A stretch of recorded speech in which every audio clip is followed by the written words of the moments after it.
We recording. So. No. What you eating, cool? Baked ziti. I gotta see what get him hyped like that. Saturday night, motherfucking Mike. Oh, boy. Whoa. That's what it was? Yeah. Cool, you out the screen. About like the side of your head. I know. He know he ain't want to go. He too cool to let people see him chew. Another minute. He too cool. He like, man, I'm chewing, man. I can't let them see me chew. I'm cool, Mike. You say you eating baked ziti? Yeah, vegan baked ziti. Yo, oh shit. Why do every Mike gotta have a something else with it? The boy off the wood was Big Mike. I'm Big Mike from the wood. We got Cool Mike. Why Mike can't just be Mike? I got a little cousin named Mike. I think that's just the thing, dog. Hey, bro, it's a lot of Mikes. His father is Dita Mike. His son is Mike. We got Cuzzo Mike, Fat Mike. Yeah, it's like yo. In Philly, we got the is this. You recording already? Yeah, man. In Philly, we got the is this. It'd be like Shiz, Miz, Triz. Like, yo, everybody's a is, yo. You can figure out is out of everybody's name. Like Mike could be Miz in the hood. No doubt. Yeah, I mean, Rel would be Riz. No doubt. Juice would be Jizz. You can't go his. No, you can't go his. I'm Hanif, so I gotta be Jizz. Wow. Jizz though. Yo, I got a homie named. Look, it ain't like that's the white. We don't even use jizz in the black community. And bust a nut. You be like, yo, I got jizz everywhere. Black people don't say that. Yeah. I bust a nut. It was everywhere. Yeah. You don't say, oh man, I had jizz all over the place. Nobody says that. That's true. Come on, bro. You've been down Texas too long, man. You've been down that little base. You've been in Kentucky in that base too long. You done forgot what the fuck the hood shit about. You don't even wear your hat right no more, man. Your hat don't got enough pulled down on it. What's going on? I'm getting fat. My head getting bigger, so that's what's going on. Your head ain't never been small, motherfucker. Hold up, a hot take? Oh, you want a hot take? That's we going right now. I got a big ass head. I've been had a big ass head. All right. That shit been... Man, introduce the podcast, man. Golly, I'm not ready yet. All right, fine. You got something to do? You got somewhere to be at? I told you I had something to do, man. Did you? I did, so I got 2 hours for you. Yes. What you got to do? There you go. Hey, bro. You right. All right. I got money to make, man. Okay, my bad. I'm sorry. He has something to do besides his podcast. Okay.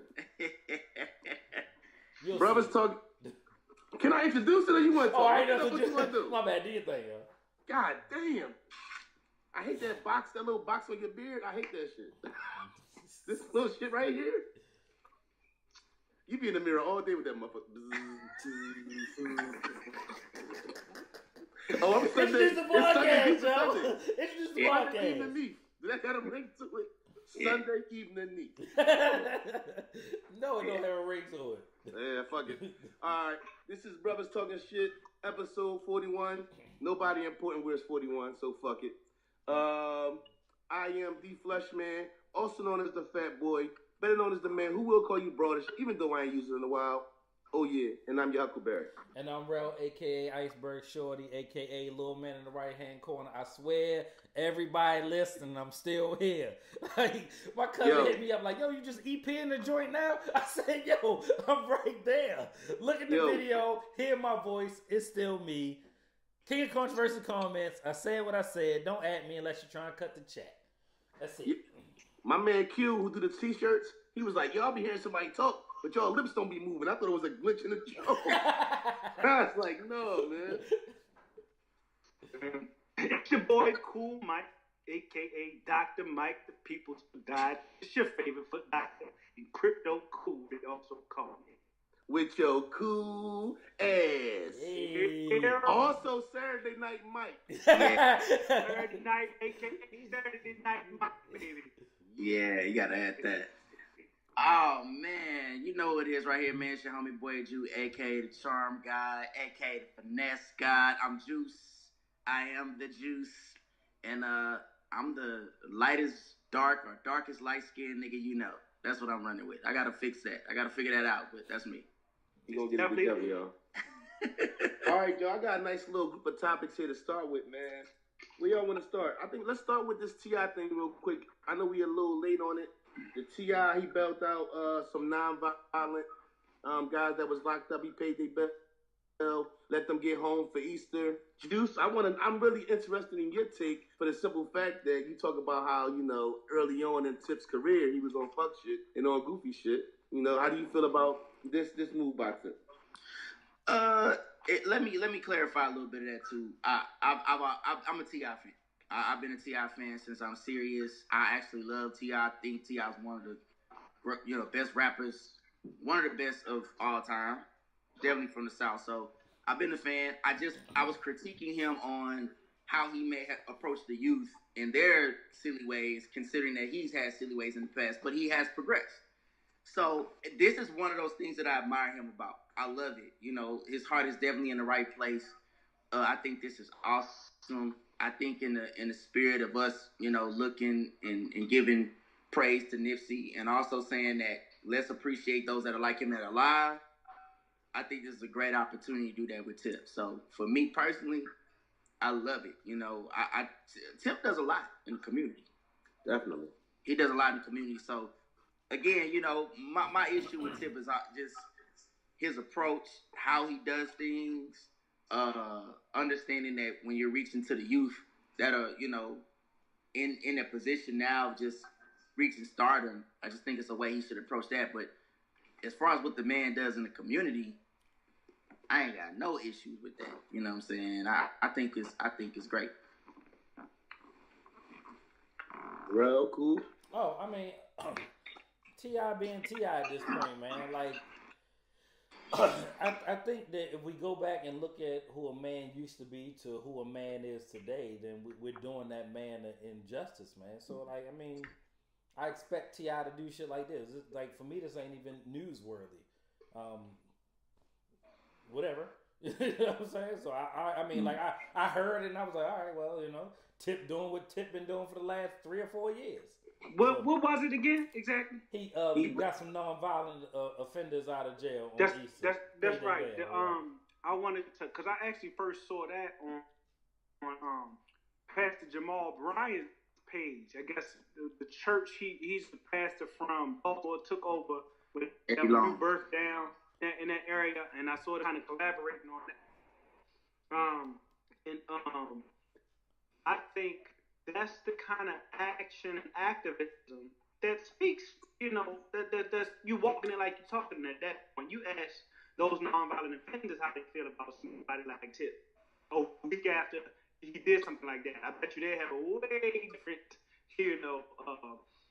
thought process and dialogue than somebody can be not directly affected. Not only that, man, Tip has been doing real estate stuff for years before, for a while in his own area, in his own community and hood.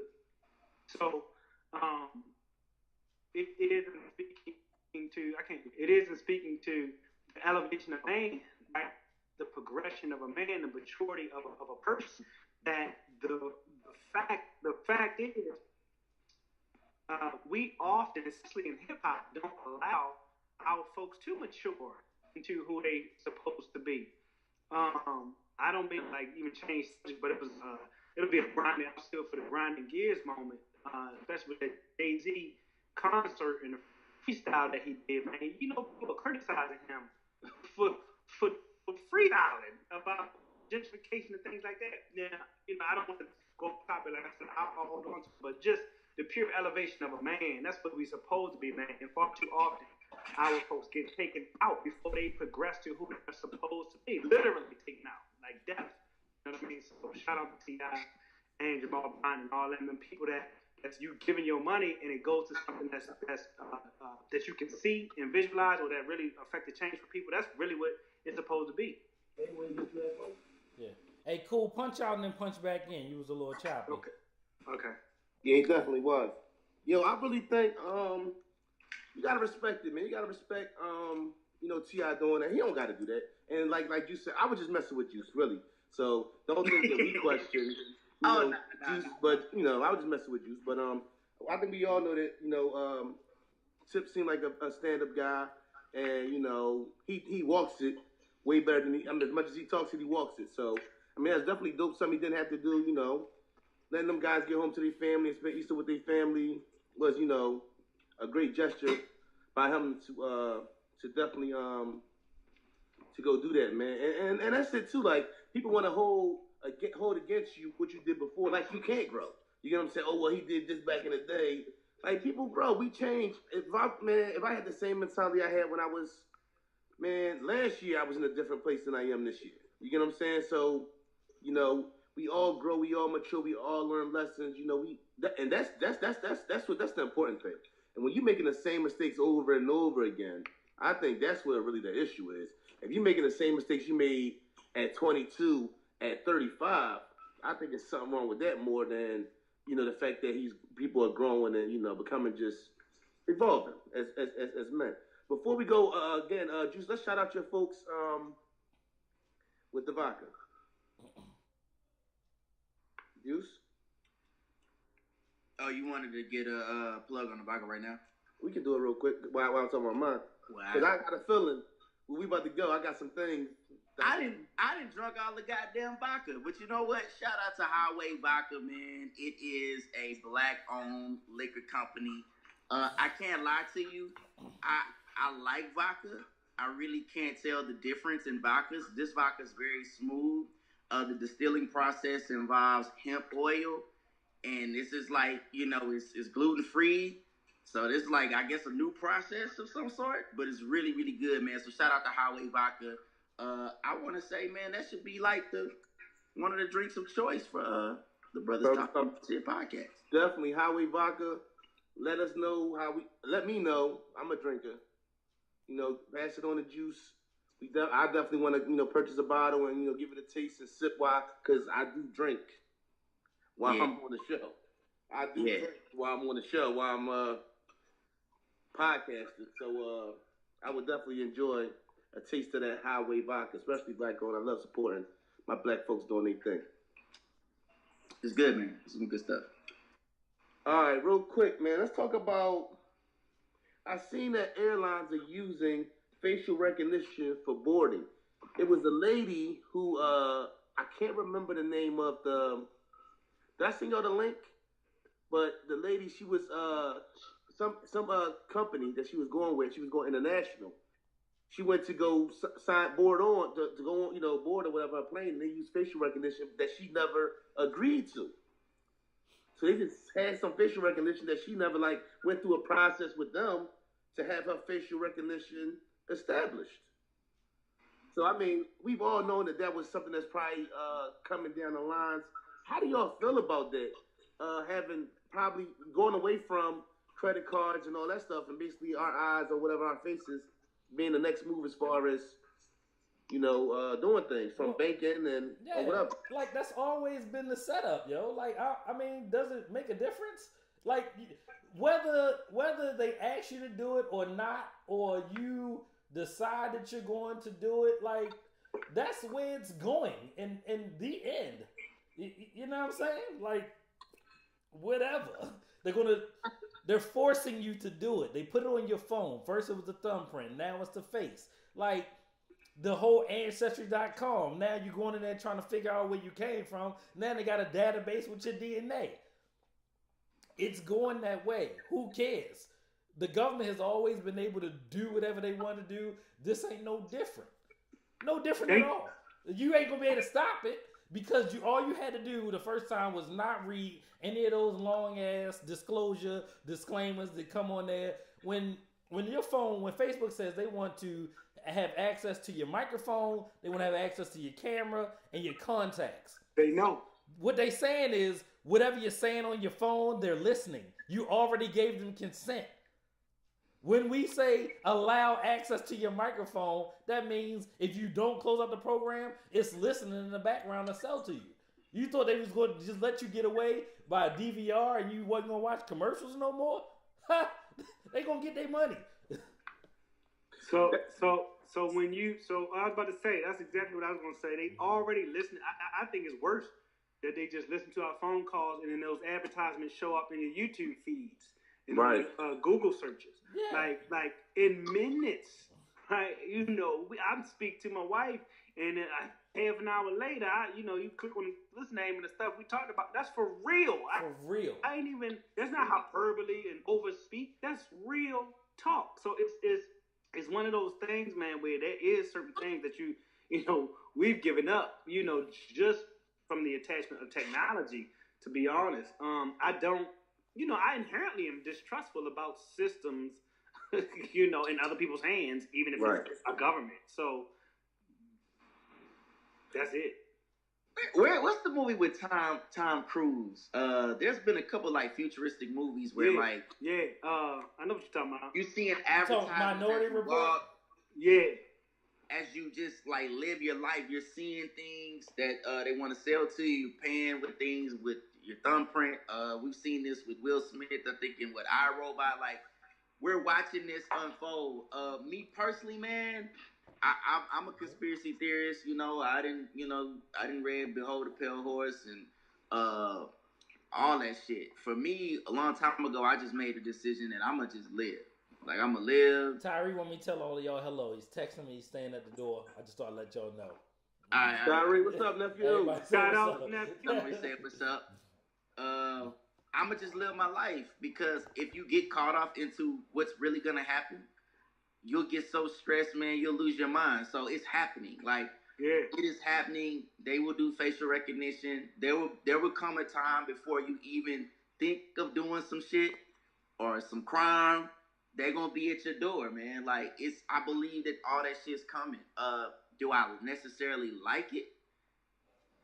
I'm split on it. Because in a way, I don't like it. I think it's bullshit. But then again, men, as mankind, we have some inherent defects. That sometimes we need that shit to be monitored, But what you mean by that? What you mean? What you mean when you say that, Juice? Like when I say inherent defects, it's like if we didn't have like, oh shit, we finna go ahead. I need to hear that, bro. Go ahead. Hey, but it's like, okay, if we didn't have a moral, so I feel like you have an internal moral compass, and then there's an external moral compass. So like my internal moral compass tells me that just getting a knife and stabbing the fuck out of my dog is probably not great. Hopefully everybody has that in them. Right. But for those that don't, and it's just like inoperational, there is an external compass, and that's religion. That's the Bible. That's things like that to tell me, oh, maybe I shouldn't have this brothel of bitches that I'm married to and have bastard children. Like, I have to live by this moral compass because some shit that we didn't have a rule book for it, bro. Like, we would be out here wilding. Right. So I feel like there's an internal part that we know, like, okay, yo, that's just fucked up. And then there's an external part to where we didn't have somebody to monitor us, or we didn't have it for ourselves, some type of moral law to live by, man, we'd be out here doing all kind of shit, bro, like the Purge. Mm-hmm. Yo, that's crazy that you said that. And that take me to a place, like, you said that, like, so is it the Bible that makes us say, like, rules with, like, let's say, having one wife and that being, because that's a crazy thought, that without a Bible or something like that, to say, okay, cheating on your wife isn't cool, or lying and stealing isn't cool. Like, you know what I'm saying? You be doing that shit. Right, like, imagine life without that, though. Well, it's not about imagining life without it, man. Like, so, humans aren't naturally monogamous people. We monogamous because society says so, right? Like, it's like beavers and bats are the only monogamous mammals by nature. Right? You know what I'm saying? They make life hard. Well, we're monogamous. Huh? What'd you say, Choppy. I can't see none of y'all. Oh, shit. Can you hear us? You might got to back out, Mike. This is my third time back now. It could just be connection. Yeah. Go ahead, bro. But, certain things just aren't inherently natural. So we do this under the guise of, you know what I'm saying, it being morally wrong because a book said so. Right. You know what I'm saying? Like that is what it is. There if we subscribe to the one man, one woman thing, then why are there more women on the planet than men? Right. 4-1. Well, fuck you. I'm just saying. But anyway, I'm just What saying. they do- That's tough. What they do before the Bible? Right. Well, in the Bible, Laws and codes. it was men with Before the Bible. it was men with multiple wives, right? yeah. Yeah. Right. So before the Bible existed, there was civilization. Damn. Right. Damn. I know. Yeah, definitely. So I mean, that's a deep thought though. So okay, what in history made it so? Okay, so all right, man. This ain't what I planned on going. It is what it is, man. That's what we do. Let's here, just right? go. So when did it change? When did it become different? When, let's say, who had Abraham? Did Abraham have more than one wife? Yes. So what changed? What's up? Abraham had, okay, hold on, because I got to get in my shit. They killed somebody and to steal somebody else's wife. Yeah. It was wild. I think he had a wife, but then he took on a maid or something like that, and he had Ishmael. Because, like, Sarah, I think Sarah was his wife, right? And she was supposed to, like, have a baby, but she couldn't have a baby. It took her so long, so he ended up sleeping with, like, the maid. A lot of what we look and yeah. Google and out. Damn. Yeah, Cool, I can't hear you that good, Yeah. cool. Are you on Wi-Fi, cool? I know, it's killing it. Are you on Wi-Fi? Or are you on the internet? You might take the Wi-Fi. Hey, this is a good one, dog. We're gonna have to get into this. Yeah. Yeah, because for me, it's like, when did it change? When did it not become? When did it become? Is it Americanized? Is it America? When did it become? You know, all right. Well, like, hold on. It was Michael Chi. He was talking about how is there two hells, because it's people that if you ate beef on a certain day would go to hell. You get what I'm saying? At a certain point in history, if you ate beef on a day that you're not supposed to eat beef, you would go to hell for that. So do they go to the same hell as somebody who killed 15 people? You get what I'm saying? Right. Yeah. Hold on, cool. So Say something. Hold on. Before we I want to make sure we got cool back. Cool. Yeah, I'm still shy. I can't. Are you on Wi-Fi or are you on Wi-Fi. But you got the ability to be on LTE. How many bars you got? I got the regular bar. Cut the Wi-Fi off. Okay. While y'all doing that, I'm looking up some stuff so we can have some fact. All right. Did you ain't pause around? No. Ain't no pausing. We got it's record or not record. Go. All right. Go ahead, Neve. So I mean, I'm just curious, just where, you know, when in time did these things become okay? Like, okay, it's like now, I don't know. It's confusing to a certain. So I'm starting to break this down, man. Let's go back to the Abraham thing too, because one thing we need to understand about him, and this is a part of the culture, he had a wife, but he had a concubine. Yeah, so he had like 2 wives, I think, and a concubine, possibly a wife and 2 concubines. One of the concubines he had a child with. So this is common in that day and age to have multiple wives and concubines. I think what happened over time was, again, first off, men of power, men who could take care of that, they're going to have that. You wouldn't just see, I don't know, James, the Metro bus driver, with fucking 2 concubines and a wife. It's probably not feasible for him to be able to handle. The original, it ain't tricking if you got it. Yeah, it ain't tricking, right. So I think over time what happens is, to protect the interest of one part of the species, it'd be best if we practice monogamy. So let's say you have this woman, right? She has kids. It's in her best interest. We have to understand we're dealing with animal instinct, but intelligent animal instinct. So it's in her best interest to create laws or manipulate laws that benefit her. Yep. So I'm a woman. I can go have a child. I want to have sex with the man I desire the most.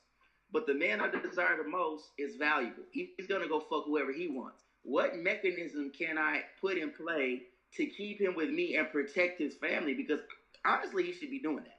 He'd be protecting his family, protecting his children.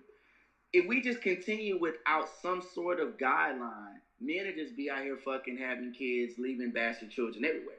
So we have to come up with some system that will lock that down and put that in place. So hold on. Am I getting this right?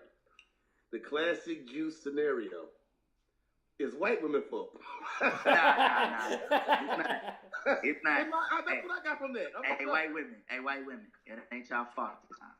No, okay. This is an indictment on the entire species. So as women, they have to create this. If they don't have this in place, a lot of your laws are catered to the protection. And by the way, when I talk about this is not a negative thing. This is just comprehending on what it is. Right. It isn't just because women want the monogamous paradigm to fit the feminine one does not mean that they will not fuck multiple partners in the process. It's just that they have an end game. Their end game is to protect them in their interests. Monogamy is in a woman's interest, whether it be legacy, which is money, children, and longevity, security. It's in their best interest. As men, we don't have that because we supply security. So at a time when men had money, like if you look at Diddy on larger scale, not a larger scale, but on a different scale of understanding, he's practicing that. Rich guys have this. They have concubines, they have wives. It's known, and they get away with that. But in our paradigm in this century, we can't say that because we have to protect the idea that monogamy and love and all that shit makes sense. Does that make sense? Okay, cool. Cool. You had a lot to say. We couldn't get through to you for a little minute. It sounded like he was a little better. I'm still chopped. Nah. I'm still chopped. No, you good? Nah, you good. Nah. I believe. I'm telling you, I just gotta believe y'all because that's what's going on over here. But I can't see none of y'all now. I think when you talk about nature, can y'all hear me? Yeah. When you talk about nature, just like you said, if we're being honest, I think this came up before about our eyes not being broke. There's a physiological thing that happens when you see an attractive female, especially in person, whether you're married or not, whether you're religious or not, or you know what I mean. That's not even. We're talking about naturally. That saliva, the salivary glands, and all that stuff start to water. We know we're talking about as men. Like that's a natural thing. So it does seem a little as I evolve and you mature. It does just seem a little unnatural to be monogamous kind of by nature. We're going against an inherent nature. Now, I don't think there's anything wrong with that by the same token, as a man loves his lady now, because I understand that the right one can lead to the betterment of individual man. But I think Juice said something that was a little touched on. Why? Let's go back. We're talking ancient civilization, pre-Bible. So 2000, whatever year we in, after the death of Christ, right? So 2,500 years ago, for example, there was no Christ, right? And then 3,000 and multiple centuries ago, there were these whole civilizations that existed before Jesus walked this earth. Right? So what did people do then? It's documented in their historical things about things that we did just civilization-wise. I don't know the answer again, but why do we fast forward and it becomes almost a preservation thing? And I'm going to just skim the surface because I just don't know. I'm just talking shit like podcast is right now. But like, remember we talked about how do you control a certain population? Right. That's part of it. Whether it was on purpose or by mistake, a byproduct, right? Here go this Bible, and y'all figure it out. But wait a minute, we washed up on the shores saying it's like something else. You know what I mean? We washed up on the shores praising somebody else. It's a recent meme that went around that talked about the slave Bible. Y'all seen that? where there were certain passages didacted or redacted, is I think the name, on purpose. Like it's like the volume looked like a full Bible, but there's certain passages that they were afraid could cause revolution and revolt amongst the slaves. Right? The first thing was y'all can't read at all, and I'm gonna kill you if you do. The next thing was all right, y'all fuckers figured it out, right? So since y'all gonna read, we're gonna change the books. Now the same systems, just in Texas, nonetheless, have changed history books recently. Like 2 years ago, made it like it was an option. You understand what I'm saying? So, man, the game is the game. It's like, you know, it's a lot to unpack and a lot of layers in that, man. Why would somebody control language, TV, you know, what they can read or not, erase your history, right? We come from however many countries in Africa. We come from all over the place. This is one country, bro. We come from hundreds of these in Africa, and then they all double us up and say, strip them all of their history. Strip them. They don't need to know it. And then let's feed them this new history, right? That's a reason for that. And part of that is, all right, I know what you read and what you can read now, but now we got to be monogamous because that's the mores and the laws that we are going to agree to since, how old is this country? Since that, you know, the inception of this country, we starting something new. And I think that's all purposeful on some level. Hold up. Now that took me to a place, right? Because when you say how they strip you of something, right? And give you something, that reminds me of the military. Being in boot camp, and the whole thing of in boot camp is to strip you out of your street mentality or the mentality that you have wherever you're from and put you in a military mentality. And we're talking about, if y'all remember boot camp, we talk about underwear sketching and the way you fold your t-shirts and the way you make your bed to break you out that mentality of being how you are at home and being into that, what's the name, mentality. That's why I think even those military guys have such a problem. It's almost like coming home from jail for 20 years. They have a hard time adjusting. Say it again, bro. Institutionalization. Right. They have a hard time adjusting to a life, whereas though, and this takes me to that character on The Shop. If y'all watch The Shop, the older guy who locked up right now. If y'all watch The Shop, y'all familiar? I haven't seen the season. I love the show. I have not seen the season. Okay, well, you seen the season last season, though, right? Yeah, right. The guy who he was in the military. Right, the guy who ended up saying he killed the young boys in the military. Now, in this season, they're showing how when he came home from the army, the adjustment he had a hard time adjusting to a life where it wasn't those kind of rules. Everything was set up for you. So when he goes to jail, even in jail, he says, man, I've had a better time adjusting to life in jail where it's organized like the military than I do out here regular. How many times you see ball players retire and not know what the hell to do with themselves because of the lack of the structure? How many times you see disciplined ball players in any league, and they'll say, hey, he needs to still be around the team. If Josh Gordon would be worse off being detached from the team stuff than he would with the team stuff. That's real life. And even if some adults now, older than us, don't get that. But hold on. Even a player like, because you said Josh Gordon, who's a trouble player, I'm hearing that Dwayne Wade is going to therapy to adjust to life without the NBA. He said it. Right, and he's never got any trouble. Yeah, it ain't about trouble. It's about what you've been doing since you was probably 7 years old and having to do something else. So that's the control part now. Like, it's just, I don't know, man. Like, it's maturity.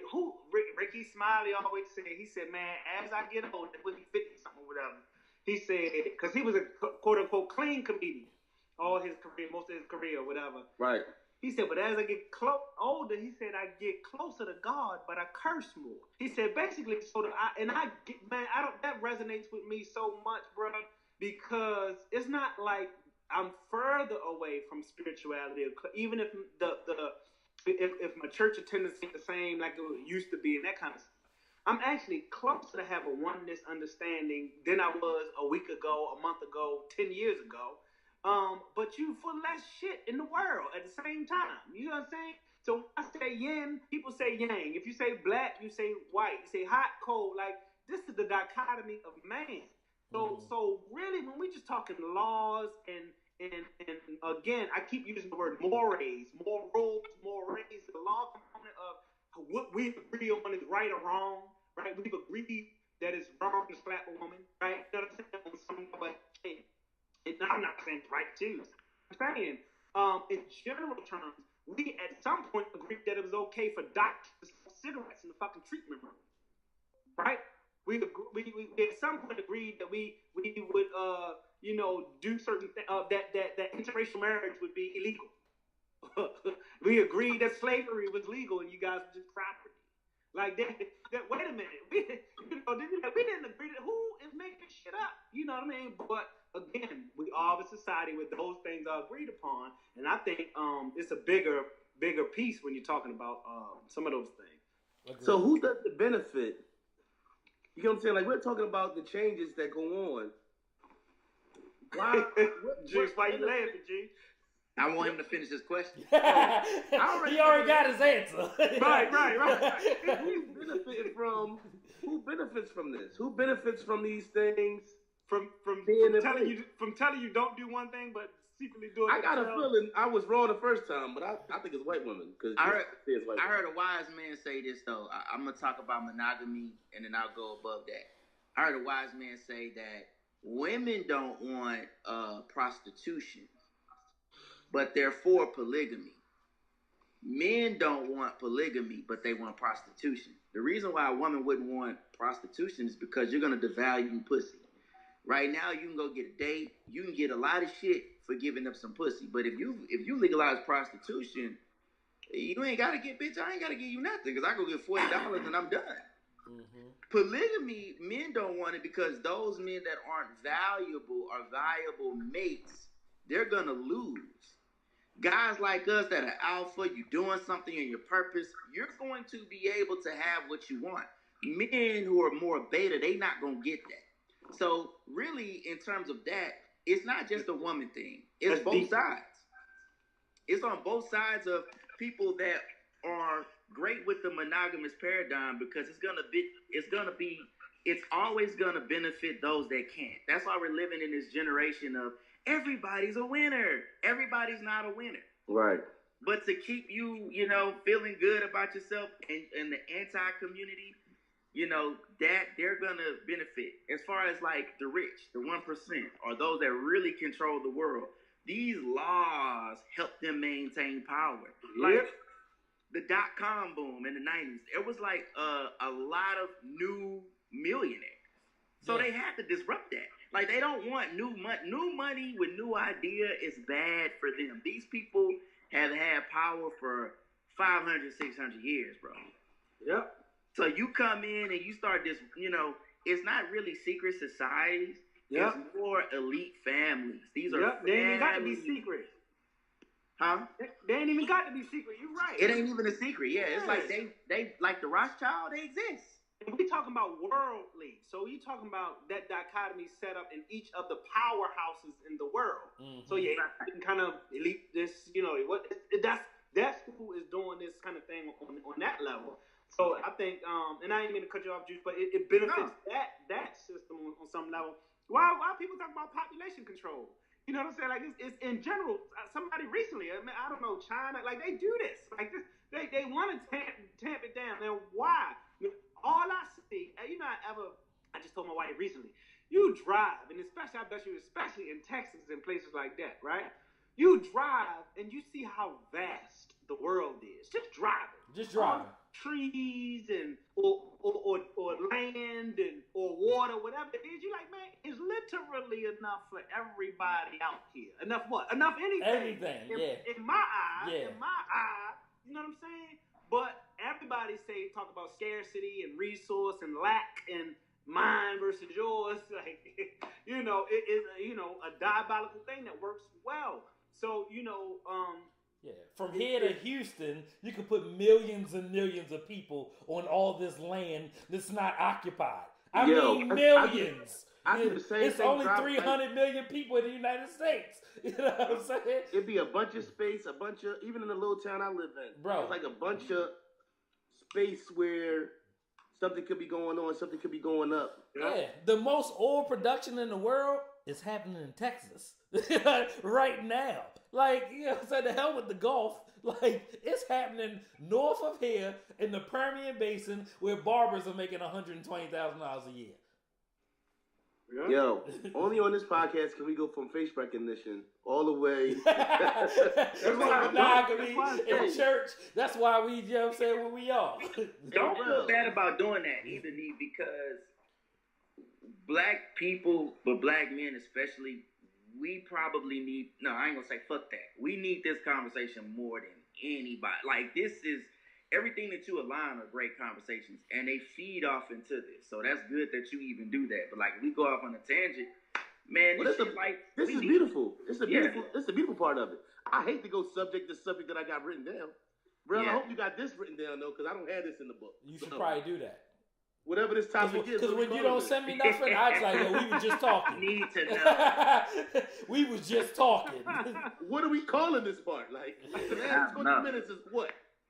Us talking. From the Bible to America to military. Hodgepodge of life. I like it, though. I like it. No, you need to memorize this. I'm not writing this shit down. You need to know this shit came second after the face recognition shit. I want you to know this too, though. I'm not anti-monogamy. Right. I'm not anti-morale. Let's not say that. Yeah. But I'm also saying that if you a man out here and you've been in a situation where you have multiple women, don't let society tell you you're wrong. Bad. Right. You're not wrong for that. Now, you should be honest with you. So, I'm going to be honest with you. I'm going to be honest with you. If more niggas was honest with their women, they see that some of these women ain't leaving, bro. They're not going nowhere. They just want you to tell the truth. Yo, right? A long, long time ago, right? When I had a girlfriend and I wasn't in my situation now, and that's another situation, I used to always tell women that I had a girlfriend. And women used to always respect the fact that I was honest about it. So a lot of times in that situation, it used to work. Now, I think now more than ever, monogamy is important because for me, it's too much going on out here to even, there was a time, right, when you can see somebody walking down the street and you can tell by how they would shape in their pants or whatever, if it was a male or a female. It's not like that no more. You're like, damn, shorty got that might be a bull. Like, we just seen that at Coachella, the herpes outbreak. Yeah, they fuck. Right now, there's no better time in the world to be with one person than right now. Because there's too much going on out here to risk it. Yeah. But also what you said too is, going back, and it's harder. You have to think about being, I don't know. And it was crazy. I used to think maybe I was the only one who felt like this. But it's harder to be monogamous than it is not to. Because your natural instincts, I naturally am away. And maybe it's throughout years of just being, I'm naturally away. So for me, it's like, I have to try to. Name. Yo. It don't get no easier. As a matter of fact, it gets more difficult. Yeah. Like, but it's like a good thing because it's like an edge. You know what I'm saying? That even as a married, faithful, and committed individual, I realize that's the man nature in me that she really liked. The way of a superior man. I'm listening to it. It was Nipsey dropped the name of it on the shot. Right. What's the name of them? I'm listening to it now. It's my name. Yeah, and man, it really is like again, it's just a nature. And so when you're in that nature, when you're naturally you, and as you mature, that's why you see old heads, old dudes, you know what I mean, with women, single old dudes with women and all that kind of stuff. It don't get no easier. I think what you're attracted to starts to expand even more as you mature. At least that's been my experience. Mm-hmm. And so at the same time, I know for me and where I'm at and where I need to be in elevating my personal and professional life, I need to be congruent in my relationship. That means I can't go out here looking at this, that, and the third and everybody. Because I know what this lady did for me in the elevation of me as a man. So it's a yin and yang. It's a struggle, an everyday one. Unless you really stay in the house and ain't what's the name. And that is okay. That's okay, but it definitely don't get no easier, baby. But I definitely think now I don't think it's nothing wrong with looking. Now to have a conversation or to pursue, you cross the line. It's something different. You know what I mean? Lady I'm still guilty of.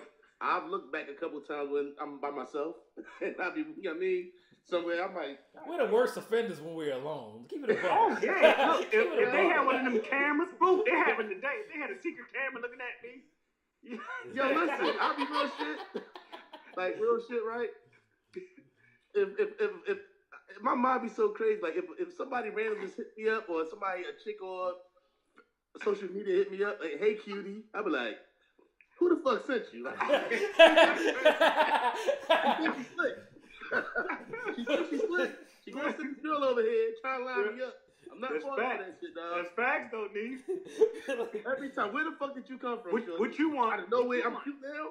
The fuck out of here. Right. She sent you, didn't she? Nah. How you know her? That's how it's already set up, yo. Matter of fact, let me check your shit and see who you know that I know, because somebody sent you here. Yeah, it's the straight I'm finishing setup. up the Rational Male, which is kind of like, I guess for me would be like the prelude to Way of the Superior Man. I'm getting into that next, but it touches on a lot of this stuff, and I'll say about when it comes to masculine energy and sexual energy, women are attracted to that. You know, the fact that you can do. You know, I've heard someone say a woman wants an alpha man that can cheat but don't.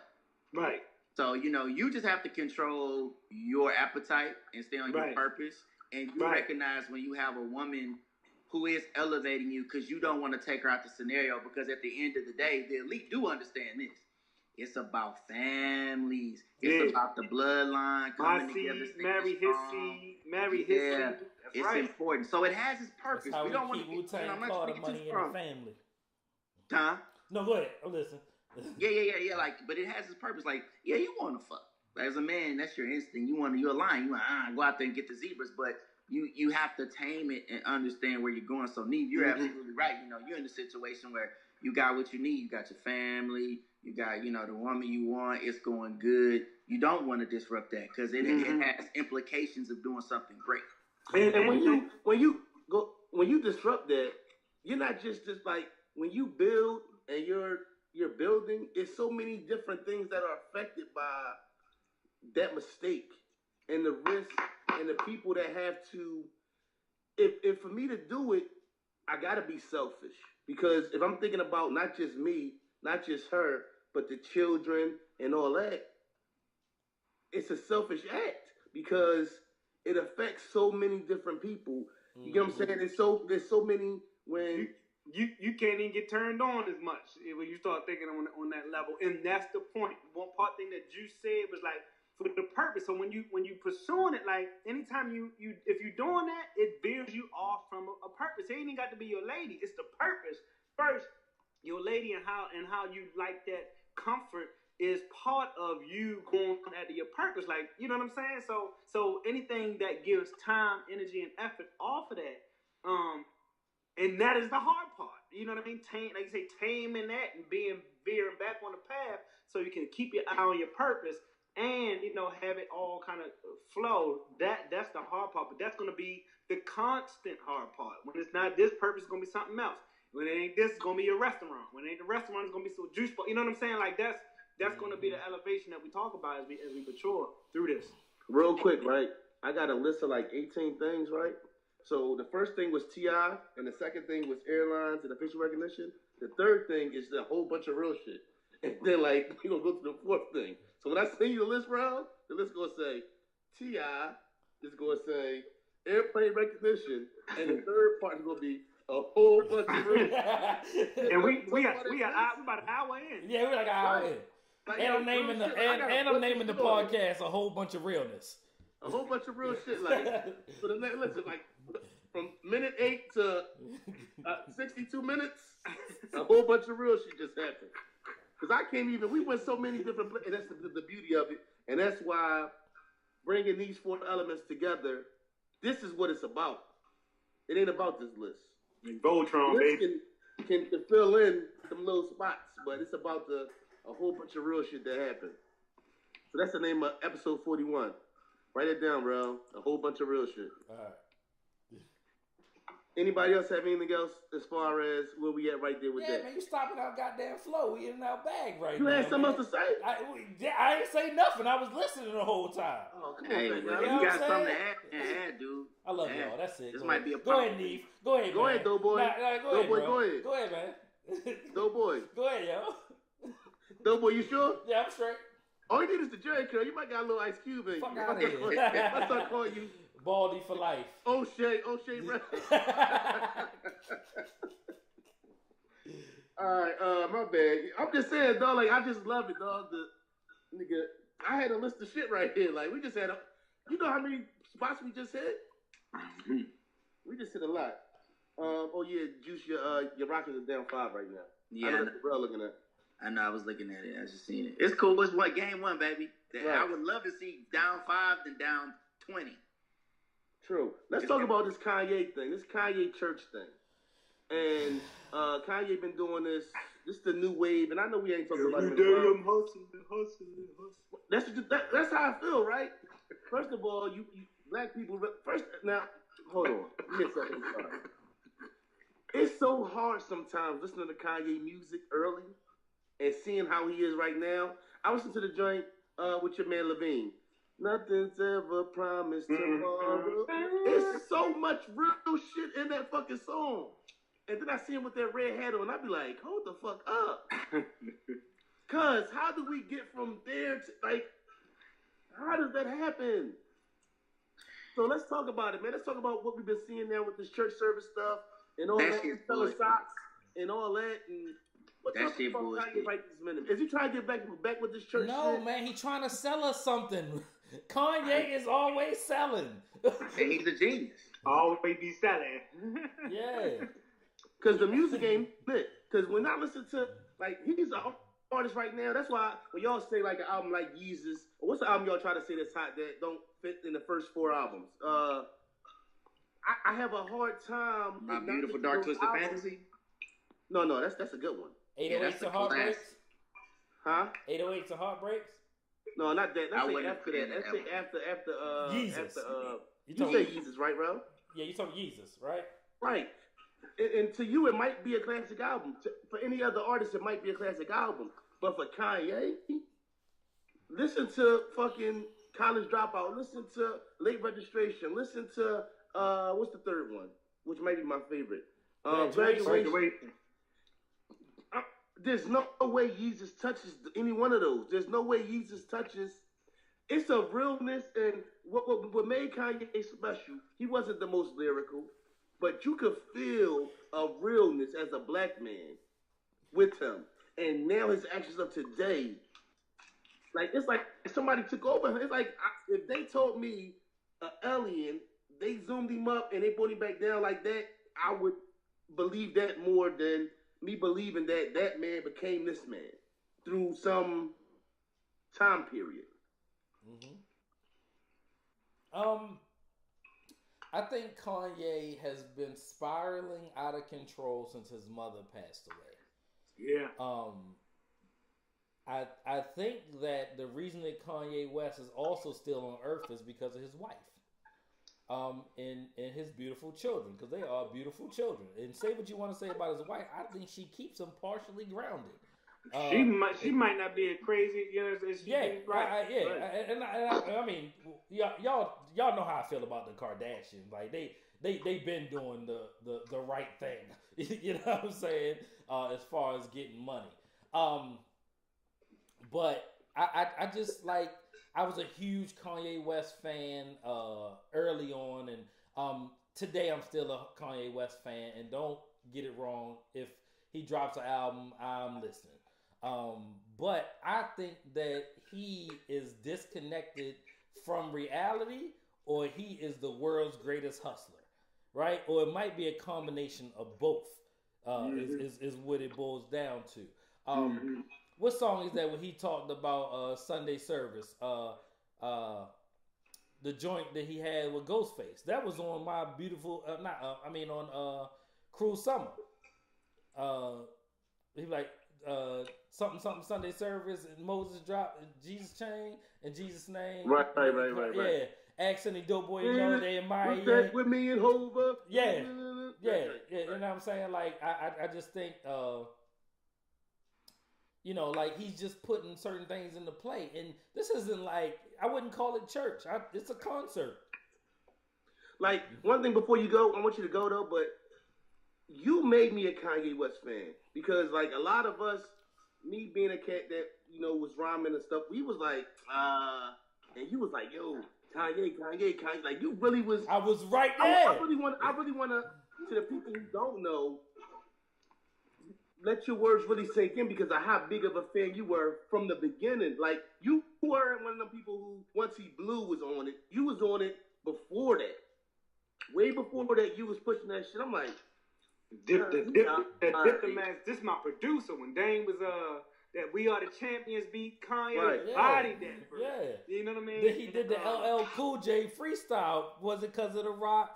Now she wanna rock with West because after Blueprint, I got lots of checks. You know, play Xbox. We got a box of X and make a tongue move faster than DOS effects. Like, I was there. Get well. You know what I'm saying? All of that stuff. Like. But to see where he is now is just like night and day, and it's hard, man. Because it's like, man, one of your favorite rappers who was the realest, you know, drug dealing just to get by, we came to other kids and our income tax. That was shit I was doing. You know? Do you say, I've been working the slave shit? Yeah. I ain't made shit. What? You can't, I listen to that now like it's a gospel song. Buy me a spaceship and fly. You know what I'm saying? Like, how can, that's what I'm saying. We have memories, we have verses, we have, you know, Get 'em High. That's my shit. Yeah. Who the hell is this? Emailing me at 11:26, telling me that. I want to say this. I don't want to cut you off, but I did because I want to throw this out there, y'all. I'm sure we all have had some experience with Hollywood in some sense. Like I've through my time, I've been backstage with a couple rappers, you know, couple well-known friends, and to see what's back there versus what's happening in your everyday life is really different. So it's like, we know that Kanye was on, you know, this man been in the game. It'll be 30 years soon, you know what I'm saying? Like 90s, you know what I'm saying? Where he really got some breaks. And then I became a Kanye fan like the Dynasty time because I remember reading on who produced for Jay. So I was following Jay. I called Jay to go in 2001. All right.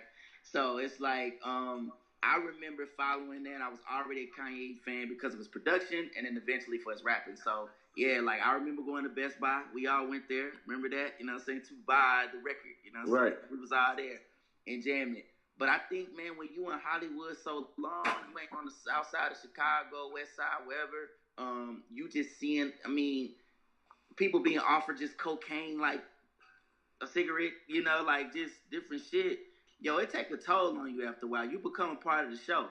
So I do think Kim keeps him grounded, but I think for real, like he living in the show right now. This isn't real world for him. This isn't real world for him. So even like there's a documentary on Netflix about a cult. I forgot the name, man. It's like a series. And they're wearing the exact same shit that Kanye got on that Sunday service. I'm like, yo, you motherfucker. You took that shit. But he took it and flipped it for his own. So I think he's a great hustler. But I also think he's just not living in our realm. Like for me, when I think about, I always say, I want to be able to be regular. Would I want financially to be able to be good? Yes. But I would want to be regular. I wouldn't want to be a star. But if I was to be a star, there's certain people in my life who I feel like I would want around me that's going to keep me grounded. Right. And I think he lacks that. You get what I'm saying? And I'm the king of saying that. Perfect example. Me and Terrell's friendship. Terrell is one of them people who, dead serious, I need him around me because he's going to tell me what I need to be heard. And he's not going to care about the attitude I'm going to come with. It's some people that I'm a little older now, so cool, you know me as a more shell of the ignorant motherfucker I might have been known to be at a point in my life. So I might have came across as a way with a nastiness that some people weren't trying to see or didn't want to interact with. And Terrell was, I'm the one, I'm going to tell you straight up, like, I want you to be honest with me, but I'm honest enough to tell you that I might not respond in the best way when you are. I'll respect it later, but you might tell me some shit, and I might say some shit to you that you're not going to like, because I know myself. You get what I'm saying? So, all that being said, I just always keep people, I have a woman in my life who's a woman who's not going to ever let my head get that big. I have Terrell in my life who's never going to, I don't care what I do, he's going to be a part of what I have going on. And he's going to be, when I have issues in my life every day in my life, I call Terrell. And I say that Terrell is the one person who I can swear I'm right, but if there's anything wrong in there, he's going to find it. Right. So call him to, because if he say, you know what, bro, you right, I'm definitely running with that shit. Because I know he would have failed the wrong sentence. You get what I'm saying? And that's real shit about our friendship. You get what I'm saying? So for me, when it comes to Kanye, it feels like, if you look at, to me, it says something about people who don't have the same people around them as time goes on. You get what I'm saying? Now, sometimes you gotta let people go because some people are you going into a place where as though you can't. What Siegel told Hope, you can't take everybody, and you already home. Everybody can't go. You get what I'm saying? But if there's nobody left, where's the GLCs? Where's the, you don't even see Most Def with him like that, or Twister, or you get what I'm saying? Like John Legend, you know what I'm saying? You don't see none of them people with him no more. So it can't be all of them.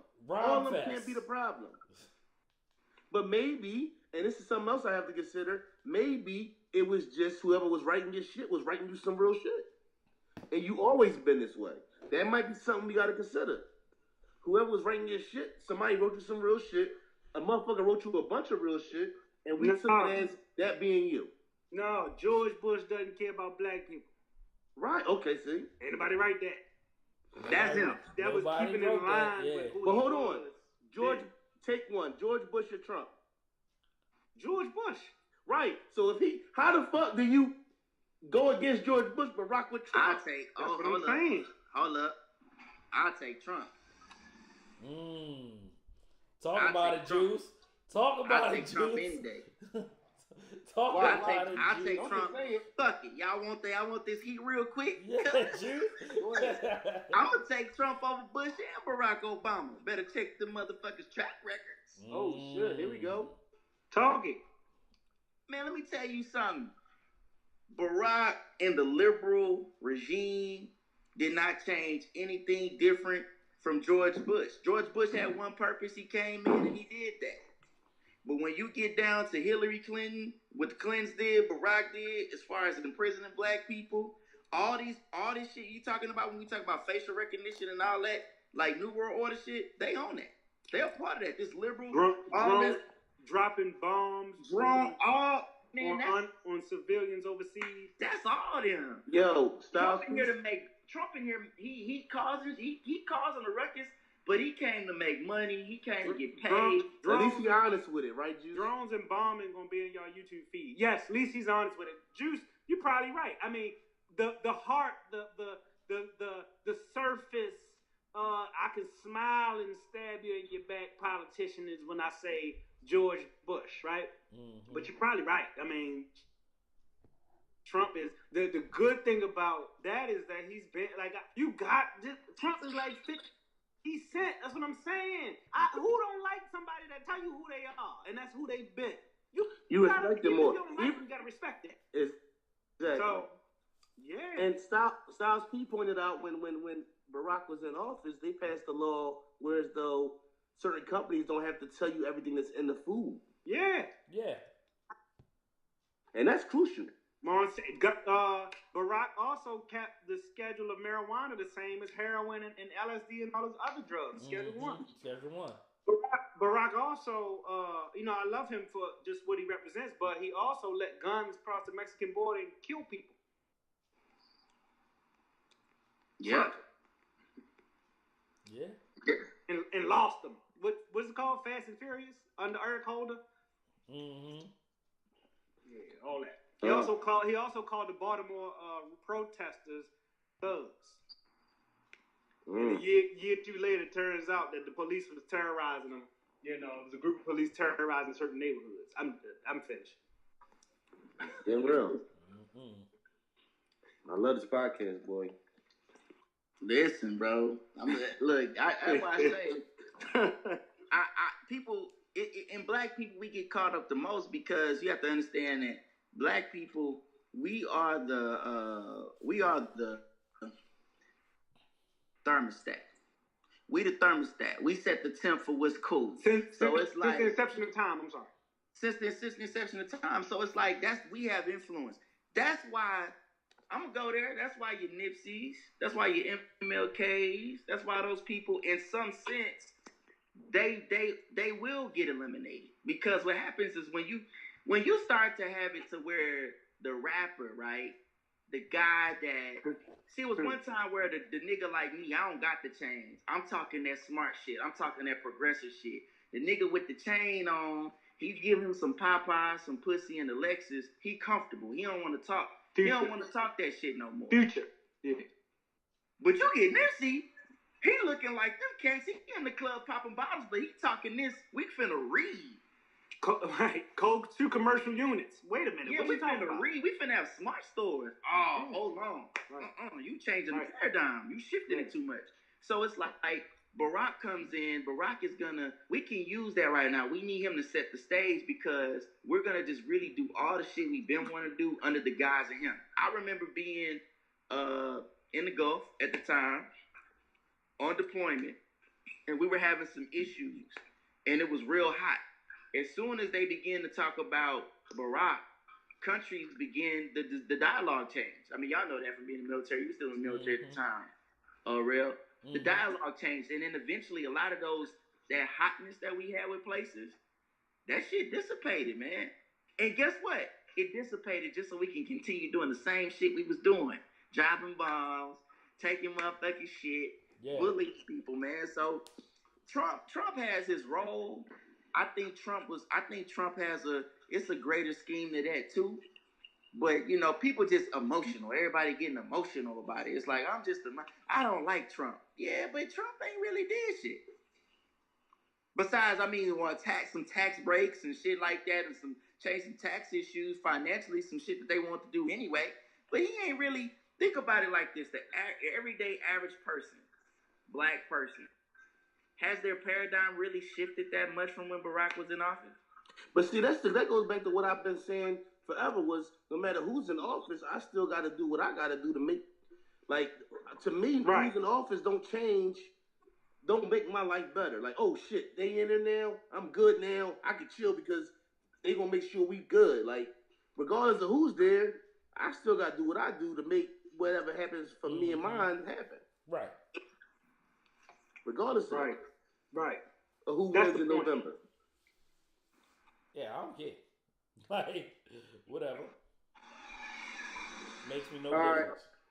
Let's get to. I want to talk about this, man, before we because you know we've been in for a minute, but Tyreek Hill. No, you got to be the dumbest motherfucker walking. You not only are you. I only say you just a dumb motherfucker. You ain't even broad. You just dumb. First of all, Tyreek Hill had the skill set before being drafted of being a number one pick, a first round pick. Easy. Second round pick to say the least. Tyreek Hill dropped to the 5th round because of an abuse situation he had with the woman that he's with right now. So that happened. They had a domestic situation while she was pregnant with their child that made him drop from possibly a first round pick, at least a second round pick, to a 5th round pick. Mm-hmm. So now, after all that, after being a 5th round pick and coming into the league and shining, playing his ass off, he was ready to be the highest paid receiver in the NFL. Now that shit is all the way fucked up. They got a video, an audio tape. First of all, the worst thing in the world you can say is, you need to be scared of me too, bitch. Right. What's wrong? And why are you going somewhere with somebody? First of all, now listen, right? Hold on. I'm not even talking about the domestics or anything, right? to me, obviously, his girlfriend, fiance, take this. Mm-hmm. If you're with him and deal with all the shit that he does, your best interest wasn't to take that conversation.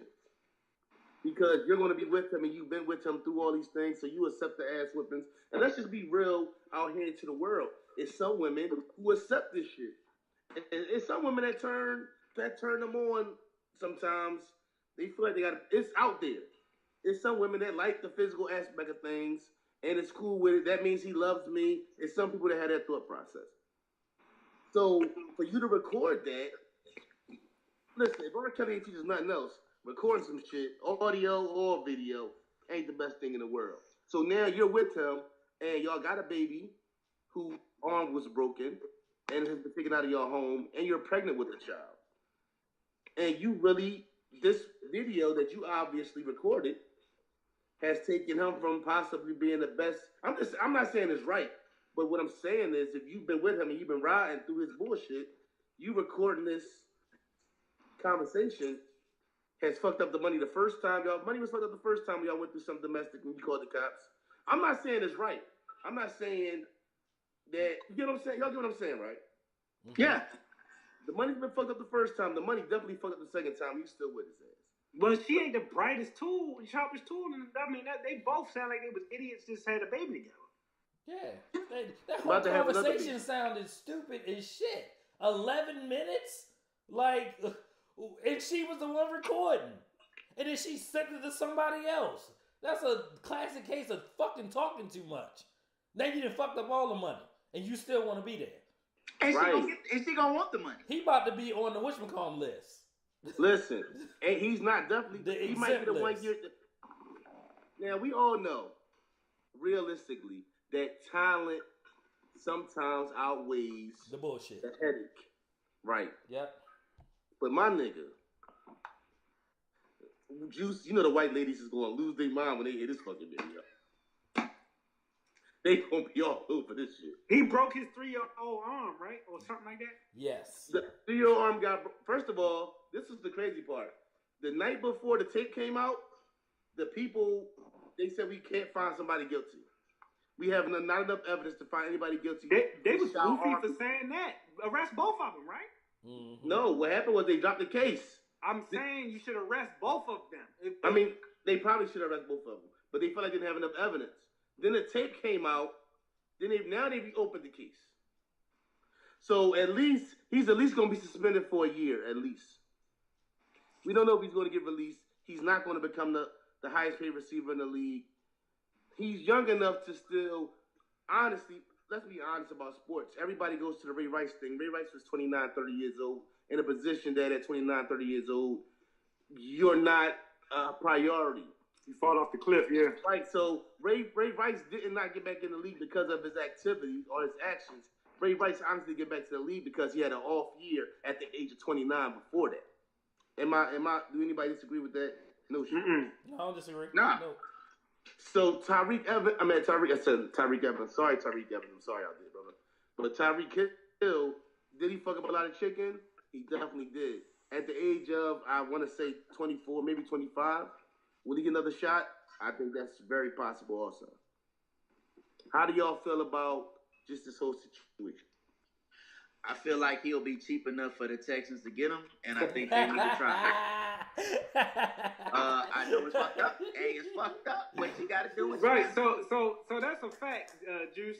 Somebody was like on I forget, was it NFL? Pro Football Talk. They was like, oh, the Chiefs trying to act like they this is so egregious about Tyreek Hill, blah blah blah, but they ain't do nothing about it yet.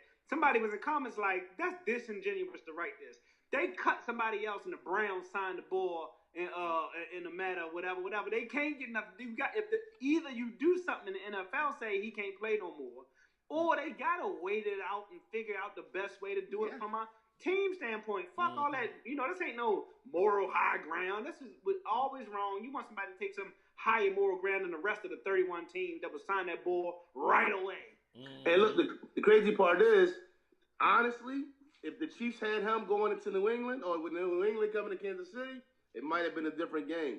And then we also have situations like the guy who was cut by the San Francisco 49ers and signed to the Washington Redskins. Reuben Fox. Reuben Fox, yeah. Who's not found guilty on that type of situation. So I mean, you gotta wait too. You can't let who's the running back they let go of Kansas City that went to the Browns? Hunt. You can't let Hunt go 1 year and then let Hill go. Right. Like that's the whole point. I don't give a fuck if you got Patrick Mahomes or not. Hey, but let's keep it. They went and drafted a wide receiver right after they start playing the audio. He ain't Tyreek Hill. I'm just saying, just in case they gotta let him go. Hey, let's keep it real though, man. Because Ray Rice ain't get cut till the video came out, man. I want to know, how did you break the 3-year-old arm? And really, dog, if you broke a 3-year arm because you was beating on him, you a fuck nigga. And I hope your whole career end. And straight up, it's on sight for you, bro. Like, if I recognize you, it's on sight. Like, somebody should put a hot one in you. Because that's some whack shit. Like, a 3-year-old baby? But they said at the age of 3 years old, on the video, she says, first of all, what kind of mother are you? Now, let's she's scared too, bro. I've been called the drill sergeant by my daughter mom. My daughter mom told me I was a drill sergeant. But if you was around my daughter and her behavior, first of all, I ain't hit my daughter in years. Even I might have popped on her butt like one time. Like I ain't never really gave my daughter like a beating or nothing serious like that. But my daughter mom told me I was a drill sergeant. But if you around my child and you feel her how she talks to adults and stuff like that, like I don't care. People like, oh, you tough. I am tough. But in the same token, my daughter, if you'll watch you would have no problem with my child coming over your house. And that's something I take pride in. But for you to tell a 3-year-old to open their arms up and hit them in their chest, come on, cuz. That's crazy. The whole clan. That's crazy. It's funny. I was going to bring this up, man, because and I'm glad we're here. So I'm gonna do what we do best. I'm gonna segue right into some shit that we was already talking about. You chastising your children or beating them or child rearing or whoopings or whatever you want to call it. For me, a lot of that shit is deep rooted in slavery, right? By a lot. Oh. Okay. All right. I was being nice. You're right. So all of it is deep rooted in slavery for me, right? And raising a young man, I don't want him to fear me to the point where he's just doing it out of fear. I'm doing things to protect him as he moves forward in life, right? Because he has to be Terrell 3.0, the third version of myself, to be a better me, better than me, better than his brother, better than his grandfather, right? Right. He has to be that one. And since I don't have any more boys, you're the youngest one, you have to get the lessons the best, right?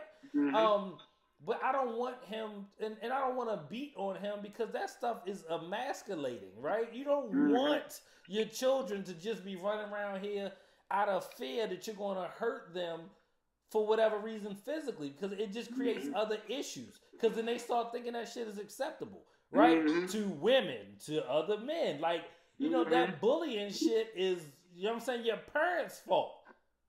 That's your fucking parents. That's some shit you done seen. You know what I'm saying? Like, because certain things just aren't natural, right? Just like hate isn't natural. Hate is taught. It's a learned behavior. Child abuse is a learned behavior. This is the thing that you're seeing that you think is acceptable to do, to pick on people. My mom, my sister, my older brother picking on me. So now I have to pick on somebody else that's smaller than me because I've been getting picked on because I'm the smallest one here. Right? And for me, I just wasn't raised that way. Right? You know what I'm saying? My older cousin, R.I.P., was considered the bully, but he never picked on me. Right? You know what I'm saying? So I don't know what that was like. My older cousins never picked on me. I don't have any biological brother. It was outside entities that felt like they wanted to pick on me. And you know what I'm saying? They quickly learned that Rel don't mess with nobody, so now we're about to pick on you. It's tough, man. Hold up. Very systemic, yo. Very systemic. Hold up. You know what, man? We're going to get all the way real, right? I'm going to tell y'all some shit even Rel don't know about me. My mom was married to a man And what's crazy is, bro, when I tell you this, you'll understand why when I came in the house that day, and that man was there, what type of time I was. We could have fucked him up. You know how I give it up, but go ahead, go tell your story. So my mom was with a man who he used to beat me with a fucking pipe. Like, you know how if you got a screen door in your crib, you put a pipe there. You know, like a screen door out your back. Yeah. So it don't open up. Yeah. This motherfucker used to tell me to put my hands on a stool and used to hit me with a pipe on my ass. My bare ass, right? I'm gonna beam. This is some real life shit. We gonna keep it 100? Yeah. You know what I'm saying? So I'm talking about I couldn't sit down. And I think it bothered him because at the age of 14, I wasn't crying. You feel what I'm saying? I wouldn't cry. Right. And I think it bothered him. It did. You know what I'm saying? It did. But the difference is I've been through that, but I'm not that. You get what I'm saying? To go through that, I mean, nigga, I'm talking about sitting down on the school bus was sit down. You was real light with that sit Why down. Why you ain't give me the look, yo? We could have. Nah, you know what I mean? Like, you know, but it's out there. You get what I'm saying? It's out there. And I have a problem with somebody saying that I've been through that, so that's how I am. Fuck that. Because I know that feeling. And I just, even with my parents aren't perfect. I've seen them make a lot of mistakes. And what I've chosen to do with their mistakes is to say, I don't want to make those mistakes, to learn from them. If my mom walks a path and she falls in the hole, it's my job to not fall in that same hole again. Yeah. You get what I'm saying? Like, I'm not going to repeat those same things. Right. You get what I'm saying? But what I'm saying is he did that to you because somebody did that to him, is what I'm saying. Right. You but know what I'm saying? Because somebody did that to you don't mean every time, like, you got a choice to make. So what they say, only a fool learns from his own mistakes. A wise man learns from the mistakes of others. Others, yeah. Right? So when you got a drug abusive mother or father, either you might be an addict or you probably, turn the other way. Abusive situational with corporal punishment growing up was okay. You probably go the other way. I gave my daughter, and this is a point of contention, man. You know how parents say it hurts me more than it hurts you? Mm-hmm. Right. I gave my daughter a beating, one real beating with a belt. And man, it hurt me like as I'm giving it. Like the spirit in me was like, this ain't right. It ain't right. It was the only beating I ever gave her.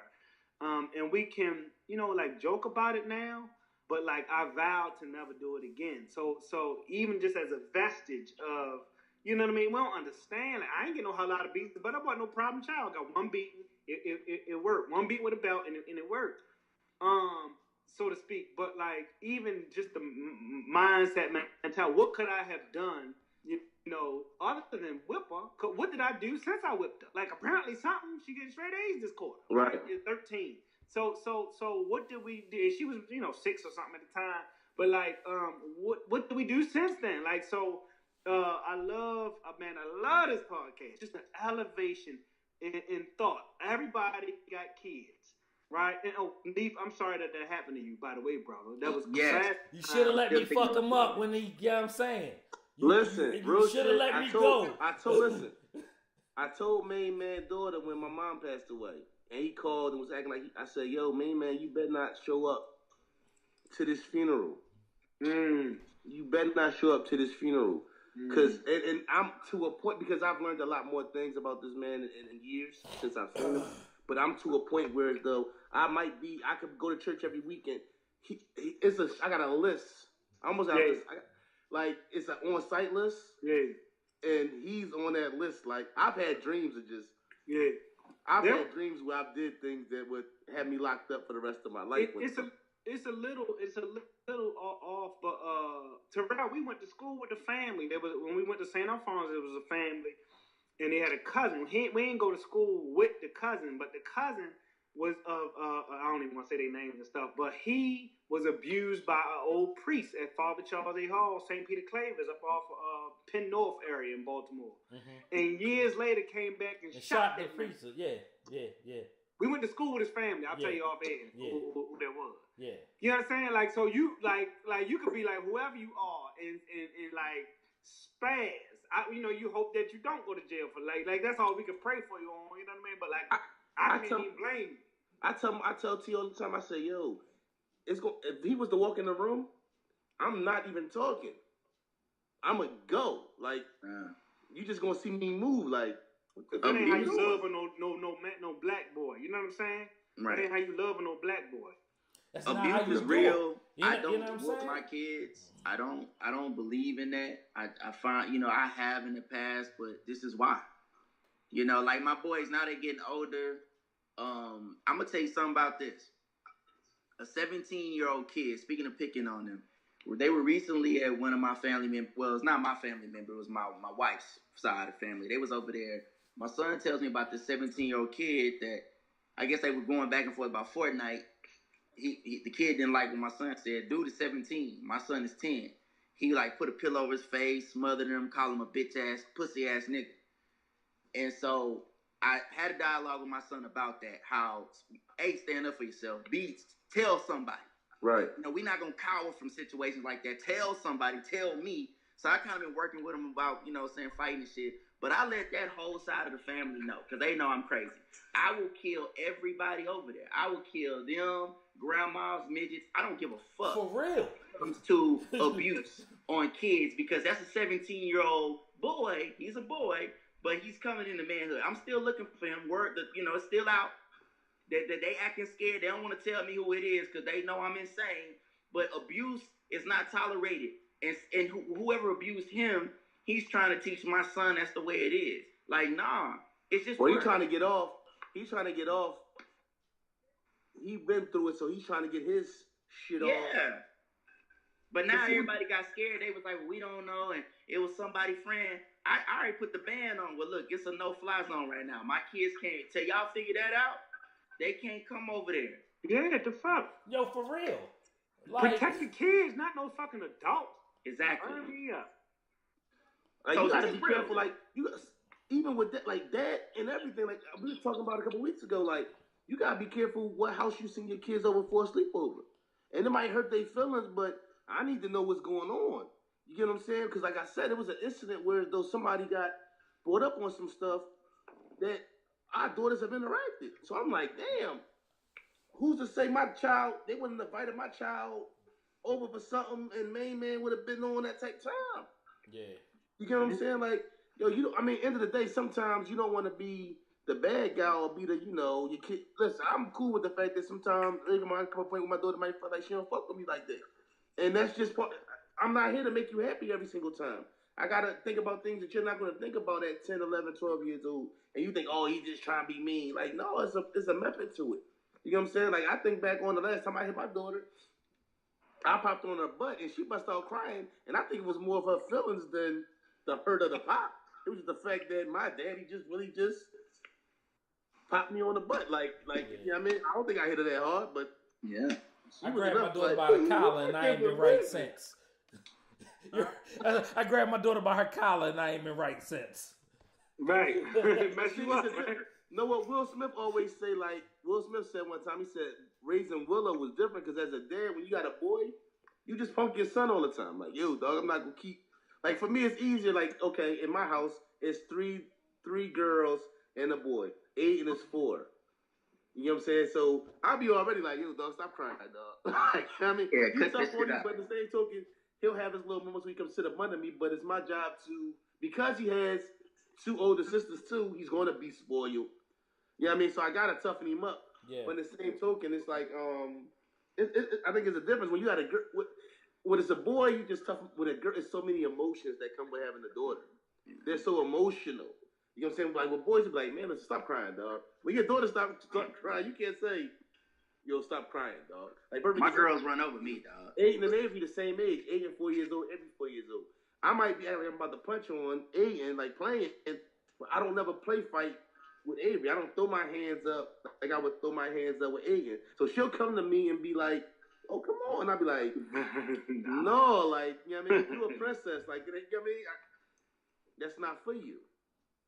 You know what I'm saying? That's another topic that we'll put on the list. Here we go. It's important though, man. Like definitely. Man, listen, y'all got me talk about shit. No, that was tough. You know what? I want to say something to you. I think that it was commendable of you to do it. No, but I'm sure that was tough. You know I've been trying to. You can do it. You can do it. Listen, it was commendable. It was brave, and we as black men need to talk about. Because how many look? I bet there's a lot of cats we was in the Navy with that was like hyper tough. Yep. They was dealing with shit, bro. Yep. Masculine energy, dealing with masculine energy. I've learned this with black men. We have a difficulty correcting one another and dealing with masculine energy because we ain't have positive masculinity around. Yeah. Listen, right? I was on a sub one time. I'm on the subway in Philly, right? So the boy get on the sub, like I'm sitting like where I'm sitting at, I'm sitting right here. It's like a pole, like you get off the sub right here. So the older guy was standing right there, and a younger guy come up to him like, "Yeah, what's up? You remember me?" The old guy like, "Huh?" He like, "Yeah, I'm what's the name, son? He used to have your I guess he used to have a stick or something like that he used to discipline." Damn. Dude was like, "Where's your whatever that was? Where's it at now?" Damn. He was like, "Oh shit!" And he ran off. Like it just so happened that the stop came and he ran off. And he kind of ran off. Then the cops came and the dude, but motherfuckers don't forget that shit. You know what I'm saying? Like 20 years can pass. He remember, and you tried to push up on my sister. Like this happened all in front of me on a fucking Tuesday morning. You know what I'm saying? My man came for him like, "Yeah, where's your equalizer at now?" Or whatever he called this his tool of choice, or you know what I mean, his weapon when he was disciplining. Yeah, people don't stay small forever, yo. You know what I'm saying? And if you deal with just basic genetics, your kids are gonna be bigger than you. You know what I'm saying? You just deal with real life. Yeah. My son, 13 years old, $150 solid. Yeah, yo, Tyree every getting bit big, of 5'6". He like, "Oh, Dad, I'm short." I said, "Tyree, when I was your age, I was 4'11", 115 pounds. Yeah. All right. I wish we gotta have a song that we get us in the brighter note. I can put a song on there. Send me the audio. Into the depths. The Bel Air situation. We seen all of us have seen the young cat. He's trying to, I guess, get a show for a spinoff of the Prince of Bel Air on a more serious tip of how it would really be in a new age era. I sent the video. Y'all seen the video with him and Will? Where Will interviewed them. Yeah, that's dope. Will showing some interest. Yeah, I think it would be dope. It's laughing. I think it was lessons learned in the Fresh Prince of Bel Air in that time. It was a lot of stuff, especially as time went on in them seasons. It was some things addressed and some serious topics. But I think this would be something fresh, something dope. I think it would be something that, we all know that the most popular hip hop song of all time is the Fresh Prince of Bel Air intro. Song, yeah. And to have maybe Will come on as a character every once in a while too would be crazy. It seemed like he was showing some interest. What y'all think of, a redo of a drama version of the series Bel Air, Fresh Prince of Bel Air? I thought they were the trailer was for a movie. Right. I didn't necessarily think sitcom, right? Let me back up from the beginning. That shit is pure genius. Like you worked your way into a budget, right? So here it is. You spend whatever money, you do it, you put it out there. Everybody thinks it's really coming. You get the interest of Will Smith. He gives an interview. Now you bring in more credence to it. They are shopping that shit right now as we talk because it makes sense, right? Right. It already makes sense. How much of the movie is already done with the scenes that are already done? But the whole shit, I don't even think you can do that in a movie and justify it. It gotta be a serious. I'm here for whatever they do with it, man.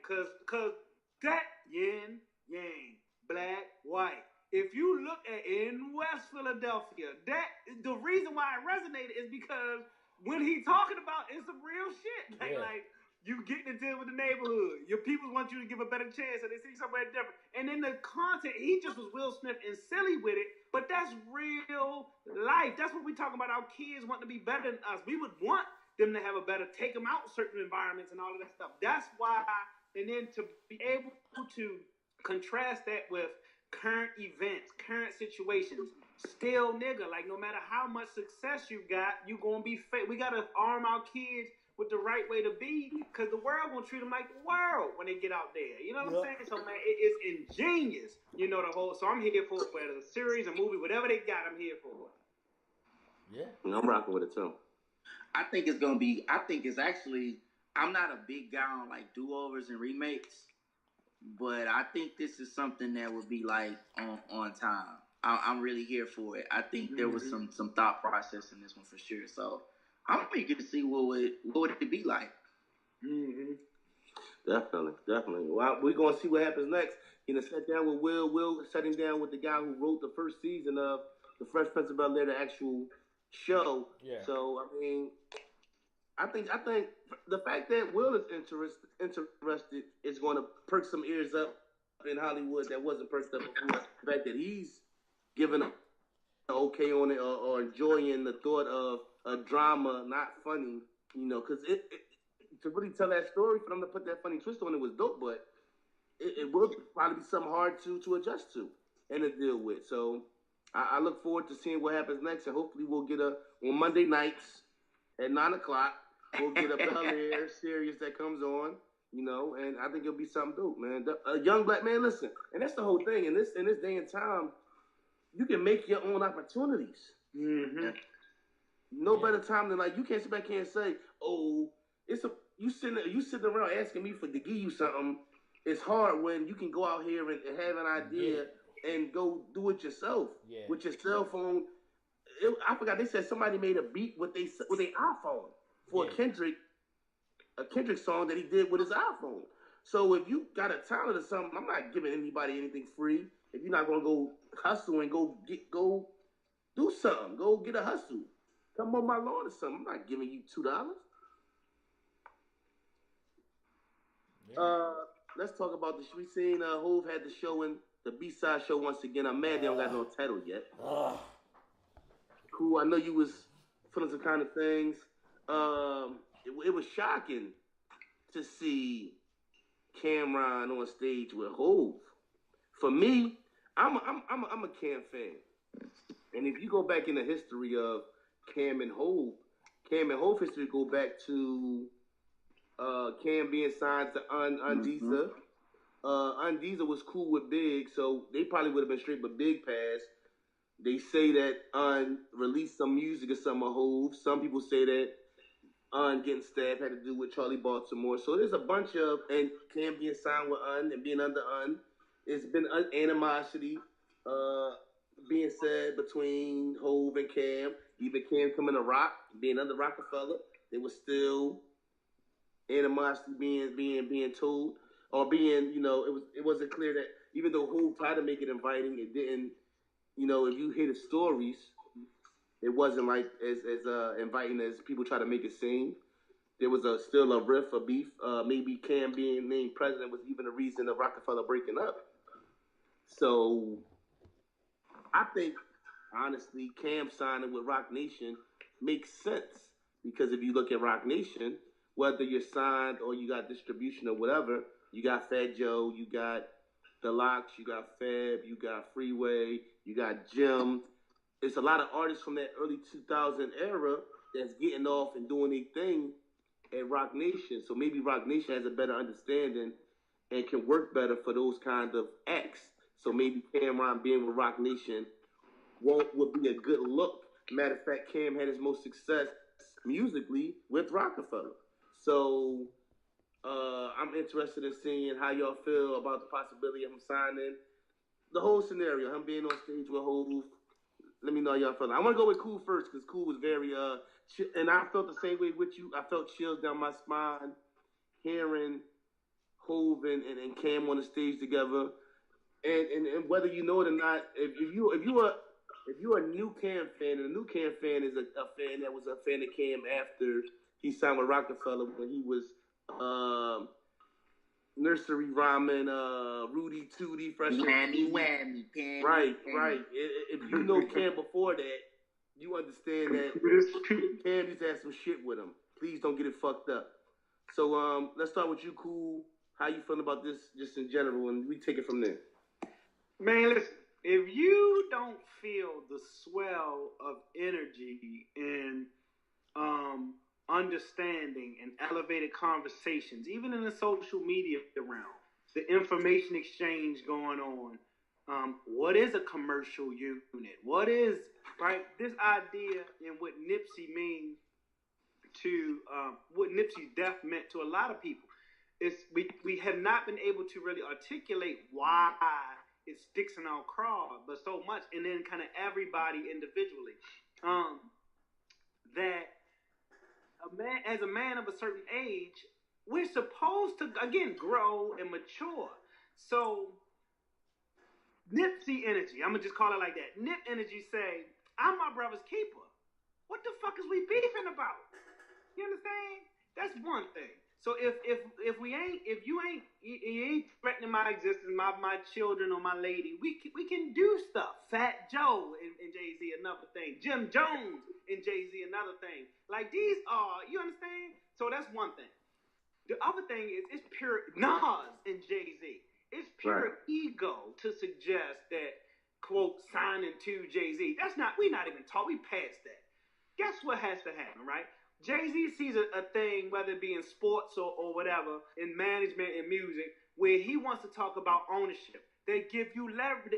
They let you run a checkup, but they'll never give you leverage. Like, so you niggas still signing deals for real? Like, it's partnerships that he's creating. He's just not signing artists in the old 360 thought process the way these record companies do it. It's a reason why Tidal gives more money per stream than your Apple Music, your Spotify, your YouTube. Then remember the freestyle he gave to people a couple years ago about that? He dissing the music. Yeah. He dissing the industry. That is a death sentence over your head. That was the last B-side concert, right? Where he was like, niggas make you turn style. Yes. I ain't come on. Yeah. You understand? So what he's doing is really unheard of. Unprecedented. Yeah, we can get a bar to say industry rule number 4980, record company people are shady. Yeah, we understand BDP and what they meant, but you talking about 2019, and this dude is dropping jewels not only on the industry, you understand, but reaching out. What did it take for Cam to be on that fucking stage? Because listen, if Cam never reconciled with Jay, it wouldn't be no never mind, because we know how Cam get down. He's been consistent in that space. I want to know I think Hov had to come contrite to Cam and say, look, boy, let's get it. You understand what I'm saying? Like, and that don't make him lesser of a man. To me, that make him more of a leader.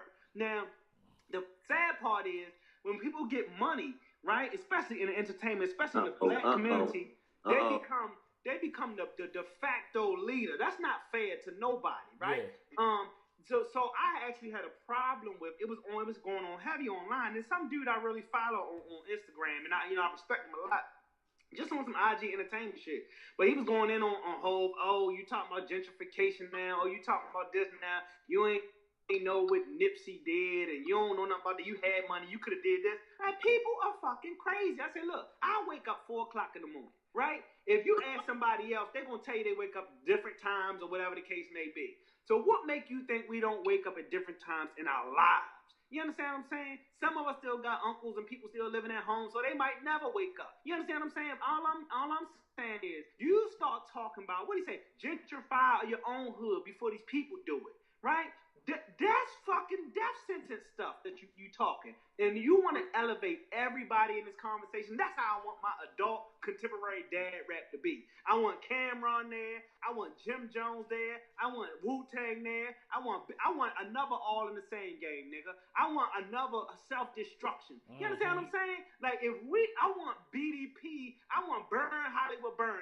I think Cube and the Public Enemy. It is a space, it's a renaissance going on. They can't kill us all under suspicious circumstances. That's what I fucking realized, right? And so it ain't no stop. There's no way that you're going to let me peek behind the curtain and understand these things even a little bit, and I'm ever going to put them back in my head and fall all the way to fucking sleep again. It ain't happening for my lifetime. You understand? And I presume it ain't going to happen for my kids. It ain't going to happen for none of y'all, because when we talk like this, it ain't going to never stop. So anything that pushes the culture forward, that elevates the culture, man. Jay-Z talking that shit from that platform is culture elevation. I don't care who I would debate anybody that don't agree with it. And you can't, before y'all go, you can't knock that probably Jim Jones is in his ear. Oh, and for sure. Honestly, Jim Jones is doing his best work since Pone.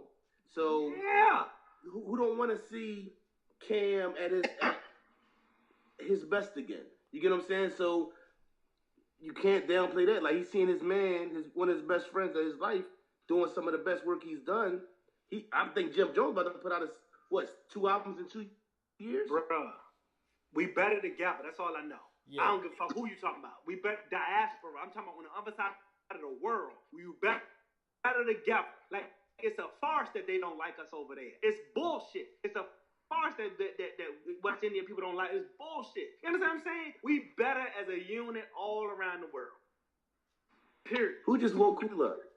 Who just woke goddamn dude burnt me up? He trying to take my Sundays from me. I'm Sunday evening leaf. Like, he trying to take my. I sat that up on that the whole podcast. You got niggas looking up gentrification as a term. You got niggas looking up what's commercial property. Nigga wanna buy niggas like, I'm gonna buy I don't know how I'm gonna do it. I'm gonna buy the building in the old neighborhood. Not just be in a store there no more.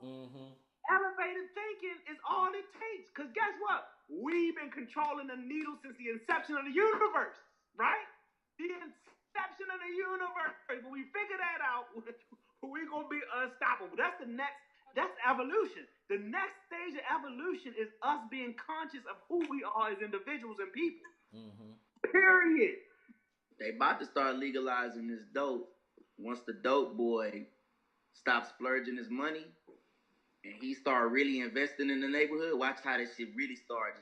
This shit gonna start changing. Watch. You say legalizing dope like in Philadelphia? They got the first center in Philly somewhere, Neef? I'm not sure about that. First shoot-up center? You can shoot clean needles somewhere, man. Listen, let me tell you something. Oh shit. That's now I guess the tri-state area would be what? Like, that's New Jersey, New York. New York. Is that true? So they are. No, cool. I need to keep. Well, give me good talk. No. I'm backing up what Cool said. This has been, and the reason why I'm pointing that out, because in that area, they have been pushing that first. So yes, you can get clean needles and shoot. Like, they're gonna start coming up with these places where you can do this shit without fear of being arrested. And so I'm telling you, as the dope boy gets wiser and reads, because you're starting to see dope boys take charges and do stuff, but be smart with their money, and eventually they're becoming millionaires. Because Prevention Point Syringe Exchange is one of the largest in the country. Kensington, 2913 Kensington Avenue, where that's at? Yo, listen, they be out there bugging out too. That's up Frankfurt. Okay. The large right now. I'm reading it now. They call it Kensington, up Kensington. Syringe Exchange Program. Yo, listen, that shit like zombie land up there, motherfucker. Syringe Exchange Program is one of the largest in the country. As we expand new sites located, yeah, it's true. What gotta be pointed out too, and I know Rel ain't say nothing yet.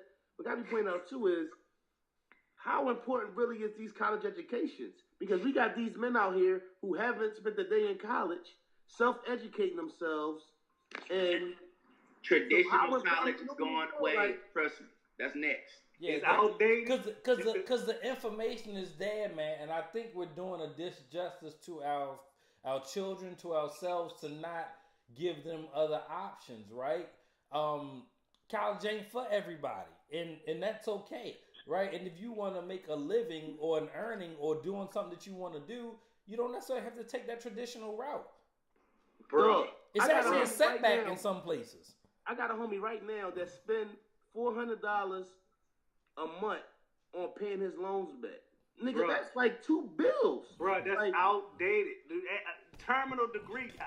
Ain't no way it's just go to college and all. That shit is outdated. Some of these schools ain't worth the paper that they written on. Literally. They did a study in St. Mary's College that the sociology degree that they pay all this goddamn money for ain't worth it because you're not going to get that. It's a farce. Man, I ain't even. No, listen. Go be out on that. For $400, you can play a gas bill and a fucking electric bill. That ain't even a and you might fit your cable bill in that motherfucker if you're doing it right. We all lived through the housing bubble. The college tuition. You got some baby boomers paying college debt. That $400 ain't even the half. You understand what I'm saying? Like, it's bad. They call them they trying to put together presidential platforms to figure out how to wipe this debt out. If I ain't fuck up the economy. If I wasn't in the military, if I wasn't doing medical field, nursing, doctor, if I wasn't doing some engineering stuff, I wouldn't even be thinking about college. I'd be thinking about trade, all kind of shit. You shouldn't be thinking about it. Yeah. No. But no, you don't need a college degree to figure out how to have it. If I was 16 and I knew everything I knew now, I would not need a college degree to figure out how to own a fucking building at the clinic that you put doctors in. Because there's people on our timeline that have done real estate flips over the last couple years and getting it in that way. Yeah. Regular black people. For you real. understand? There's no way. Yeah. With the technology we got, no way. And I'm not telling my kids don't go to school, but I'm saying like I know, business ownership, think ownership. I used to be like, oh, art. You know, but who's paying for art? Ha ha ha. Nigga, get an art gallery. I don't know how you do it. Who knows? I don't know. Hey, people are paying for art. Get an art gallery, right? Own the gallery, right? So no, I'm not saying that no more. I'm saying, you want to do art? Fuck it, do art. Put a YouTube page up there and do art reviews, right? Get like everything is a go these days. Everything for the kids is a go. You ain't got no way. You want to tell them get a trade, own the HVAC company. That's what we talk. That's how we talk. If you around me, that's how we talking now. And fuck all that get a job shit. Let's own this shit. Yeah. Period, man. Yeah. Yeah. Period. Them people told me after 7 years working for them, I was Dr. Mike. I couldn't take a week's vacation. That was 2014. I make less now than I did then, but I'm much happier right now, and I know my arrow's pointing up. Master P said, why would I sign my rights off for $1 million if that means I'm worth, 10 or 40 or 100? Like, I'm worth more. Now I know it. You ain't gonna never get me to unknow that. You ain't gonna never get my kids to be blind and do it. That's like the Dave Chappelle shit when they said Dave Chappelle, Comedy Central gave you $40 million. They gave me $40 million. How much they making? Period. That's what we on. Yeah. Let's get it. We ain't never not on that no more. If you not watching Brothers Talking Shit podcast, what are you watching? You tripping? You ain't no, listen, hold on. Right? I've seen two guys who I really like, right? And I'm not gonna say their names because we're not gonna go there. But I really like these guys' personalities, and I really thought them having a podcast would be a great thing. And I watched their first episode, and I was like, nah, we still the second best. They still got some time to put in because I watched this shit and I was hoping it was good. But I was like, nah, we better than them. Not yet, right. Let's talk about my man, Dame Dame Lillard. I got about 4 minutes, so let's get to it. Yeah, we're going to have to wrap it up, sir. Hey, we might have to cap it. Let's cap it then. You said 4 minutes? I gave you 6 more. Yeah. Cause I'm right there too. I got some meetings and whatnot. All right, let's go wrap it up. Meeting though, this was happening. Yeah. All right, Dame hit a 36-footer. 37. 30. Oh, excuse me, 37. 37. And then he looked at the camera like, yeah. All right, now I'm gonna give it the Cliff Notes. 37 foot over a 6'8" Paul George. Paul George called it a bad shot. Paul George, you're a fucking hater. That was an amazing shot. You're a fucking hater. You're a fucking hater. You bugging. It was a great shot. He hit 3 of them that night. He practices those, right? He was 8 for 12 in that series for shots over 30 feet. Damn, I didn't even know that. I know. That's a crazy stat. Thank you. Everybody else was 4-36 or 4-38. That's nuts. He was 8 of 12. That's nuts. Paul George should have went to LA. Thank you. If Dame Lillard wasn't in Portland, Dame Lillard played. Some motherfuckers will tell you Westbrook the best player in the league. He outplayed Westbrook for a series. Oh, by far. And the illest part of the whole shot was at the end. It wasn't even it was a. No, he didn't do that. No, he did the. It's a little bit more when you do it behind like this. Yeah. If you look for more, if you say like, no, buy my fucking. That nigga said he wasn't even looking. Right. Yeah. It's different than this. This is get out of here. This is the fuck out of here. Yeah. It's a little different. Hey, Bad boy. Hey, I don't mean to what's his name, but yeah, that one step closer to the drug site for safe drug injections, not only needle exchange, but to allow them to shoot up in Philadelphia, by the way. This was a story from January 24th of last year, 2018. That made me think about that season of The Wire when they had the block. Remember they had the block, the drug-free zone? Yeah. Yeah. Except it was black people. Amsterdam. Black people. Yeah, Right. Amsterdam. Except it was black people and they would arrest us. That's why they say the drug full of strong crackheads, they got clean and they knock your ass out nowadays. Because they never supposed to be in jail. But I'm sorry. We got to wrap up. Yeah. Damn. All right, real quick. I need this real quick. Bucks and Celtics. We already seen game one. I got Celtics. Listen, I got the Celtics winning everything. You mean like even like a championship? I got the Celtics beating everybody. Nah, Rockets gonna get the second game. They lost his first game. They gonna get the second game. They gonna win that series, and then it's a wrap. That's it. Fucking Homer. I gotta be. The Bucks don't get past the Celtics, though. All right. Celtics too strong. They too deep. Either the Warriors or the Rockets are gonna win the championship. No, I got Boston. I got Boston against the Warriors, and because they're a little chopped up, and I got Boston against Houston. Huh? I got Boston. You at least got Boston winning the East? No. Who can beat them? Philly or Toronto. Philly, listen, which niggas get them to 43? Like I'm a homer all day. Fucking, what's the name? Just dissect. Listen, motherfucking Leonard has the most average game, but he busting motherfuckers' ass. Like, he got that.